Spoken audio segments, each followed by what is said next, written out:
Hi, here is Roberto Varese at the GFCs, and we are here to continue our series of conversations leading up to the GFCs annual meeting in the King Abdullah Economic City in November this year. And today I have Rogerio Studer with me.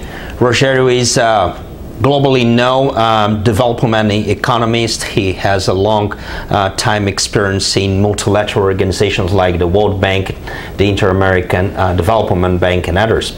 And so thanks for joining us, Rogerio. Thank you for inviting me, Roberto. Yeah. The idea for this is to have a conversation on how we will fund infrastructure. There are estimations that different estimations in terms of the investments that are needed for infrastructures around the globe today. The G20 has endorsed an estimation that until 2030 we will need like 70 trillion US dollars around the globe to fund investments in infrastructure. The OECD has a lower estimation than that, but let's say the amount of money needed for investments in infrastructure around the globe is huge. It's massive. Yes, it is. Rogerio is, besides his long trajectory as in multilateral organizations and as a researcher, is a distinguished fellow at the GFCs and will be with us in the King Abdullah Economic City in Saudi Arabia. Rogerio, how will we fund infrastructure around the globe in the years to come? Well, I think this is the question to be answered in the next few years or so. Otherwise, the gap just continues to be growing. We have a major problem, Roberto, which is we have an incredible demand for finance, but we don't have the architecture to make the supply of funds, which is out there. There's a significant supply of funds around the world nowadays, meet the needs of those willing to invest in infrastructure. So you mentioned some numbers. The numbers vary, by the way, and they vary because people are talking about different levels of ambitions and expectations. If you're talking about solving the infrastructure problem of developing countries, you're talking about a demand of funds in developing countries of around 6 to 7% of their GDP. I mean, you go from 5 in East Asia, to 6.5 in Sub-Saharan Africa. But it's a huge demand of resources in countries that are already scarce in resources. You mean in emerging economies? In emerging economies, in developing economies, not only the emerging economies, developing economies in general. Because also here, let's say in advanced economies, yes, there's a need to overhaul infrastructures. Yeah. The American Society of Civil Engineers estimates like 3.6 trillion will be needed really to revamp U.S. infrastructure. Exactly. This is the point. I mean, if your ambition is to address the need of developing countries already high, if you want to address further challenges like climate change, then you have to transform first of all, you have to invest in sustainable infrastructure in the countries that are now expanding the infrastructure, emerging markets and so on and so on. But you have to make investments to transform the existing infrastructure in developed countries to be more efficient and to be more environmentally sustainable. So according to the ambition that you have in terms of what kind of transformation you need in developing and developed countries, the numbers can differ. But I mean, there's an agreement. The numbers are very, very high. You mentioned some numbers. I mean, recently, for instance, Standard & Poor's came with a projection of the need of $57 trillion of funds until 2030. And you can, and the OECD has a different number, the G20. Yeah. But what we see is a significant demand for and a significant gap. The gap has two parts. One is an increase of the demand. The other is the decline in the provision of funds by public entities. You mean government entities? By governments and by public financial institutions. And there are many reasons for that. One is kind of historical with the withdrawal of the state from investing in public infrastructure. It happened in significant part of developing countries in the past 30 years, but also in developed countries. It was this view that you could just allow the market, you could just withdraw, and the market would go and fill the gap. And the other part, of course, is increased demand. So the gap has been increasing, and the truth is the mechanism required to fill the gap are still not there. That's why you need a new architecture to face the challenge. And you mentioned sustainable infrastructures. I recently talked with Chad Holliday, our chairman at the GFCs, and Chad is really into promoting, let's say, the development of sustainable infrastructures and sustainable energy. And he said something that was really interesting, that funds are not in short supply and projects are not in short supply, but the vehicles or the financial tools to connect to those things are not available. Do you agree with that? Completely. That's what I meant when I said architecture. And I'm sure that Chad had a bigger picture of him, of the issue, but he's making exactly the point. You have a significant increase of supply of funds, of resources that are available there, particularly in the past years after the crisis, with the quantitative easing, with the increase of liquidity provided by the central banks, and you have a significant demand.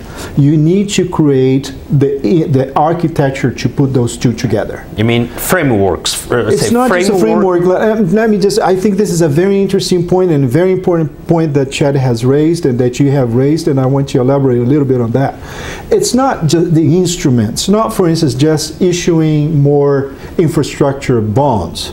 It's what kind of regulatory framework, domestically, internationally, what kind of business environment, domestically, internationally, what kind of incentives, what kind of institutions, public and private, are playing the role into that architecture. It's a multi-layered thing. Exactly, exactly. I think that we're moving fast into figuring out that infrastructure, but the pieces, I think moving fast is being a little bit optimistic because the gap is only increasing. I think that we have conceptually understood the problem and we have pieces of the architecture. The whole picture is still not there. Yeah, you mentioned the gap. Yes. So come on, we have 1.3 billion people around the globe who doesn't have access to electricity.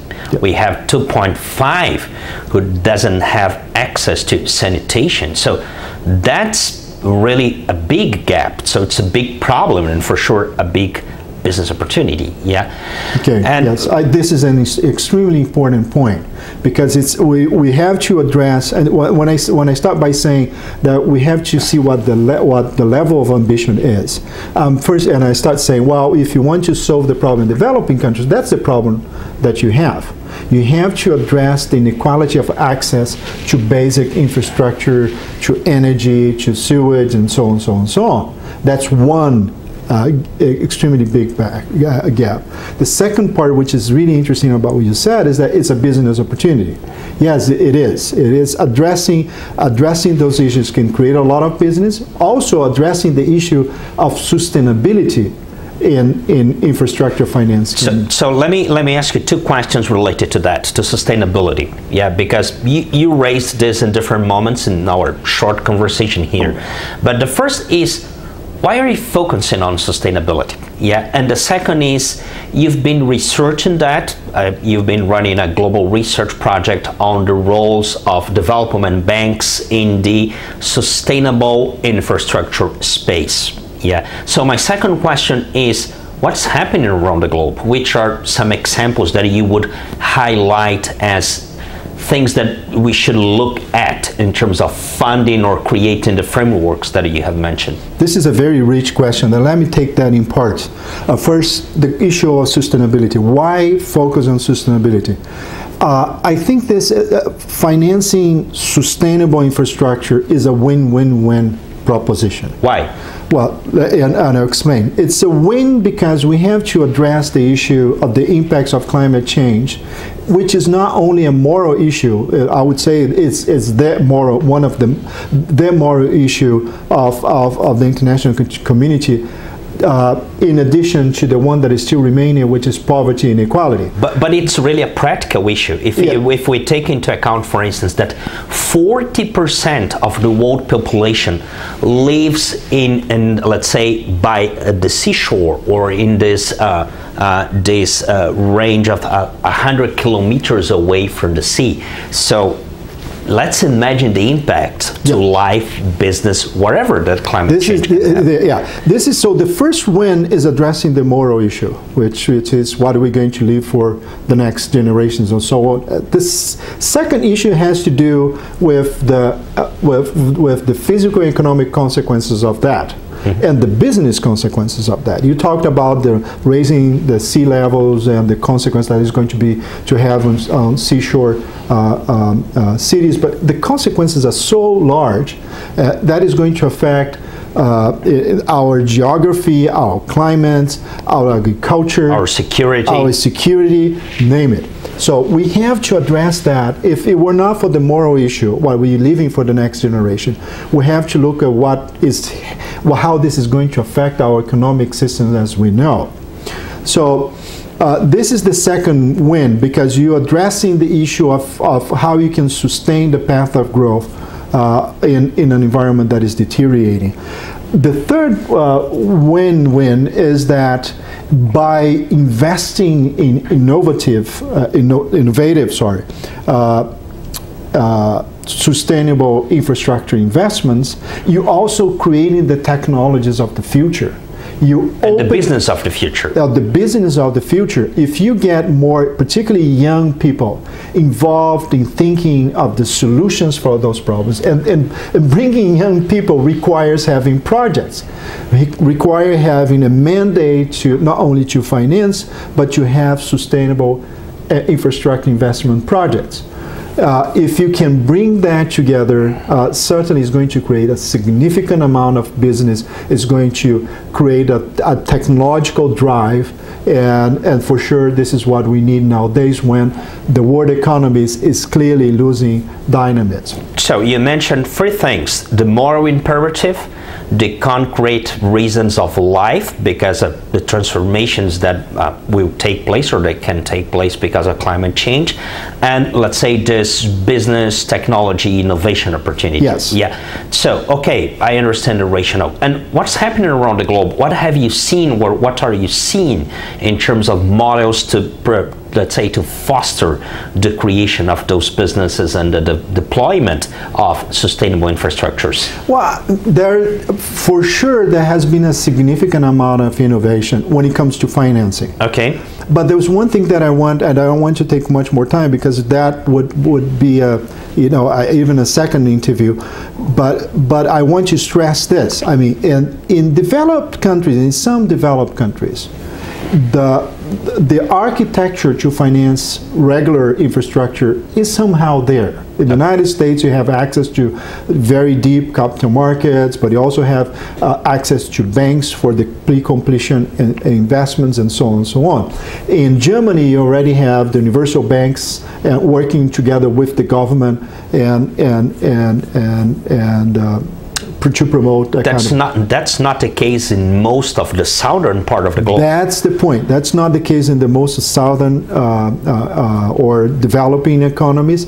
And what you observe in developed economies is that because the state has withdrawn from directly investing in infrastructure, they have managed to create means through which they have or have not. They are creating means to access private capital. Okay. And this is something that I find extraordinary. The best example, and that's what I call crowding in private finance. Could you translate that? What do you mean by crowding in? Crowding in is basically creating the instruments that the markets and the architecture that allows, with a little bit of public money, to attract government money to attract more private sector money, because the private sector does not is prepared to take the regular risk, but the risks involved in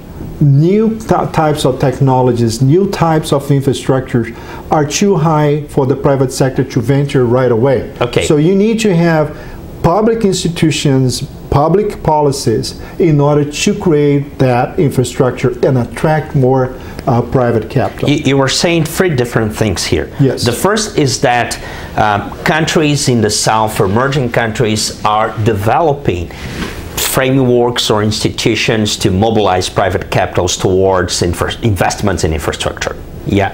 The second thing is that there is an opportunity or there's a possibility to do that, including the sustainability idea. Yes. Yeah. And the third thing, you are developing the rationale for that, considering risk and innovation. Yes. Yeah. So I think we'll be back to those points. But in terms of what have you seen, or in your research project, I know that you were comparing different development banks. Yeah. Yes. Could you mention that maybe? Which are the organizations that you've been comparing? Yeah, but first let me go back to the issue of architecture and why national development banks. I'm talking about national development banks. When you look at the infrastructure, at the architecture that you need the agents that are going to play some role inside that architecture. One of those have got to be public institutions. Why? Because you have to first of all, foster the creation of instruments and markets before the private sector is attracted. Or it can take a long time for the private sector to do that because the risks involved are too high. The sunk cost in developing these instruments or markets are too significant. National development banks, they have, in my way, they have a significant advantage in that. Why? Because they are in the business of taking risks for transformation, for development. So if they are prepared to take some risks initially in order to promote some kind of transformation. So how that works in terms, how do you see that working? I'll give an example. I think this is yeah, good. Do you see development banks replacing private finance? Do you see then catalyzing private finance? How do you see that interplay? Not replacing at all. There's no way, this is a point that is important to make, there is no way that public funds can deal with this gap. I mean, it has to be private financing. What I'm analyzing is how you use public institutions as a platform to crowd in, to leverage, to mobilize, to attract. So it's a catalytic, not only just a catalytic work, but it's a work of building the platform, building the architecture. And I can give you 2 or 3 examples. I mean, KfW, for instance, of Germany, which is the German Development Bank, has for many decades been developing new instruments and markets and guaranteeing funds and so on to financing infrastructure in different moments of German's history. Now it has been investing significantly into creating the instruments and markets to allow the private sector to go into sustainable infrastructure. Why? Because the Germans, like many other people in many other nations, have given the government the mandate to change the infrastructure towards a more sustainable infrastructure. So they have to do that, and it's very risky to go into something new. So they step in. Once they create the platform, KfW steps in and says, I'm going to start developing, for instance, green bonds. And once the market gets used to green bonds, they say, now we're going to provide the liquidity for the market. And then once the market realizes that there's good economic advantage in providing liquidity, you can just get out They leave that. They leave and they move on. So they don't leave. They move ahead of private finance. Exactly. This is the role of an intelligent economic policy, I think, of any intelligent economic policy, is how you are capable of entering and living, leading, and then living. Why? You enter, you design, you prototype. You know, I am an engineer by training, so I think in terms of, let's say, this is exactly, you prove the concept, you attract others, and you let them lead. Yes, yes, and that has to be done. The only difference with the prototype is that you have to be all the time talking to the people that are going to take over. You have to be communicating in the market what you're doing and showing the advantage of what you're doing.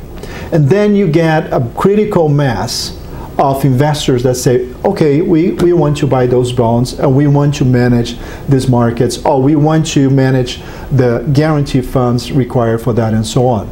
So Germany has been doing that. Surprisingly, there are many other examples. The National Development Bank of Brazil, to mention another one, has been doing that. It could be in the larger scale. The China Development Bank has been doing that, but with a different structure. You have examples in developed, emerging, and even in developing countries. When I'm saying developing, emerging, I'm talking about more high income, middle income countries, and we're talking about the countries that are a little bit lower in terms of the income that are doing that. So there are several examples of success.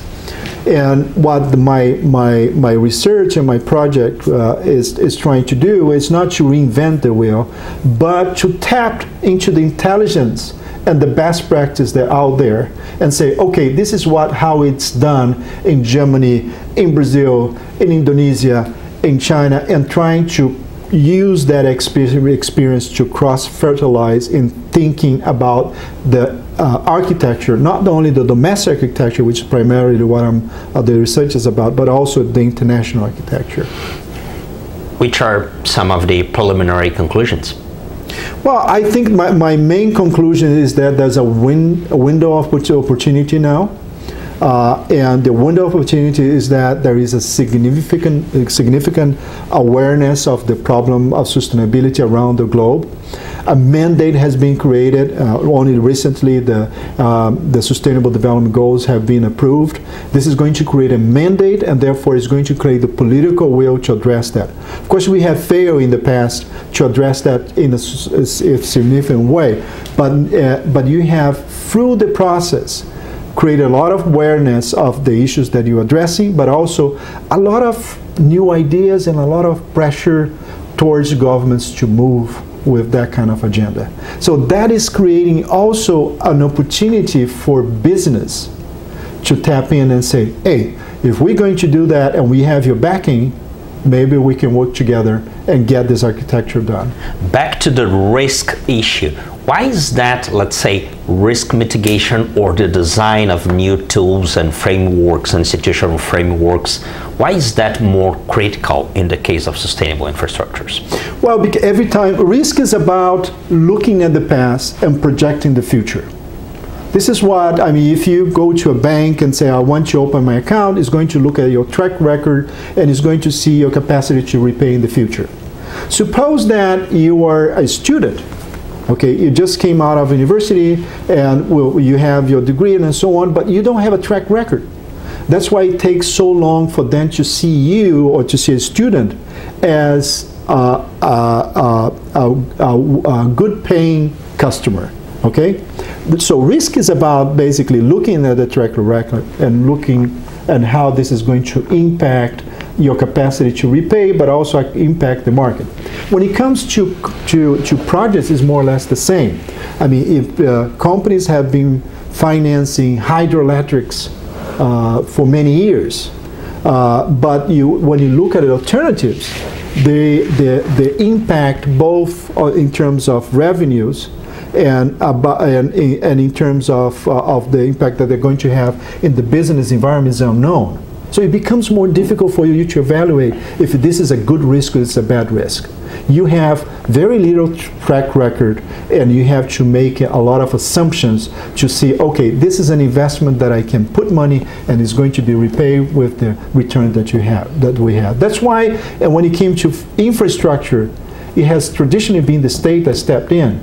Now, if you want to replace the state, you have to create a mechanism that the private sector in time can look at that risk and say, okay, that's a risk that I can manage. And that's related to regulation, that's related to technology, that's related to knowledge in a broader sense. Yeah. So, and in that context, what is the role that an organization like the GFCC could play? I think it's enormous, because because what you basically, I look at my experience and say, okay, you have to have focal points around the world to understand the challenges and the opportunities that arise in that discussion. I think that because infrastructure is such an important issue for competitiveness, and I'm sure that having councils that are having around the world members that know the issues of competitiveness and how that relates to infrastructure, and knowing their markets, you can create a knowledge hub through the GFCC, and you can exchange among members this knowledge and transform that into business opportunity for members. So this is going to be a platform in some way. Creating this architecture is all about creating at the same time the opportunities and exchanging knowledge, and I think that the GFCC can play that role in the future. Rogerio, thank you so much. We look forward to having you in Saudi Arabia for the GFCC annual meeting. No, thank you so much. It's been very stimulating. Thank you, Roberto. Yeah. So Rogerio will be leading one of our panel discussions in the upcoming GFCC annual meeting, and we will continue this conversation in not just in preparation of the annual meeting, but there on the ground. Please stay tuned. Thank you.